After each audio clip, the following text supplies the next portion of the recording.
भगवान श्री राघवेंद्र सरकार का नाम बड़ा ही दिव्य है, बड़ा ही सुंदर है, बड़ा ही मनोहर है। और जीवन का वही पल सार्थक है जितना क्षण हम भगवान की भक्ति में लगाते हैं।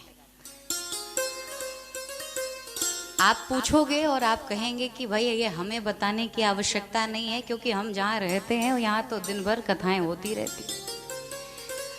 हम भी मैया गंगा के पावन तट पर विराजमान हैं,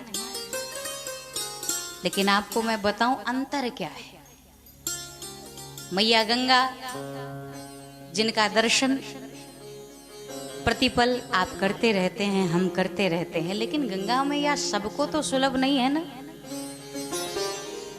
जो विदेश की भूमि में बैठे हैं उनके लिए तो गंगा मैया सुलभ नहीं है, या भारत में भी बहुत सारे ऐसे क्षेत्र हैं जहां गंगा मैया सुलभ नहीं है।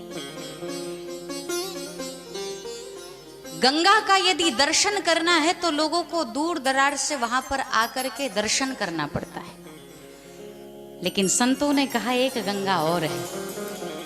और वो गंगा कौन सी है? जहां आप जा नहीं सकते तो कोई बात नहीं, वो गंगा आपके घर तक आएगी। अरे मैं उसी गंगा की बात कर रही हूं जो गंगा बैठ करके आप श्रवण कर रहे हैं। और वो गंगा कौन सी है? सकल लोक जग पावनी गंगा, सकल लोक जग पावनी गंगा। तो भगवान श्री राघवेंद्र सरकार की कथा भी गंगा है। तो एक गंगा जो आप घर बैठ करके और यहाँ पर बैठ करके श्रवण कर रहे हैं, यह है भगवान की कथा रूपी गंगा। संतों से पूछा गया यदि तुलना करें, अब तुलना तो की नहीं जा सकती, उसका अपना स्थान है, वो गंगा मैया अद्भुत है। लेकिन एक साधक कह रहे थे भैया, उन्होंने कहा बस जरा सा अंतर है, ज्यादा नहीं है।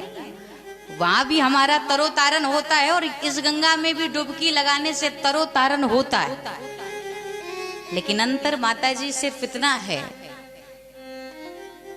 संतों ने कहा यहाँ नो रस है, रस एक वहाँ पानी है, संत की बानी नहीं है।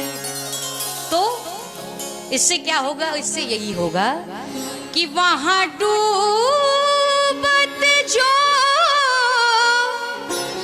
मरी जात वहीं,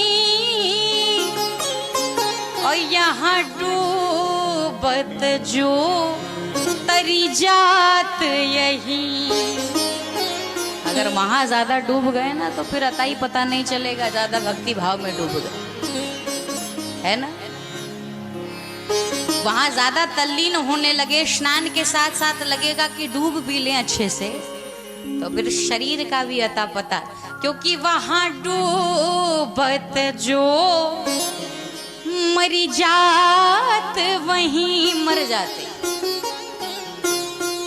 लेकिन यहाँ पर डूबना पड़ता है, और यहाँ पर डूबने से क्या फायदा है? फायदा तो यही है, यहाँ डूबत जो तरी जात यहीं तरोतारण हो जाता है माता। और साथ साथ साधकों ने कहा तन का मल तो धुलता है कहीं, लेकिन मन का मल तो धुलता है यहीं। और इसीलिए इस राम चरित्र के मानस से उस मानस की तुलना ही नहीं है।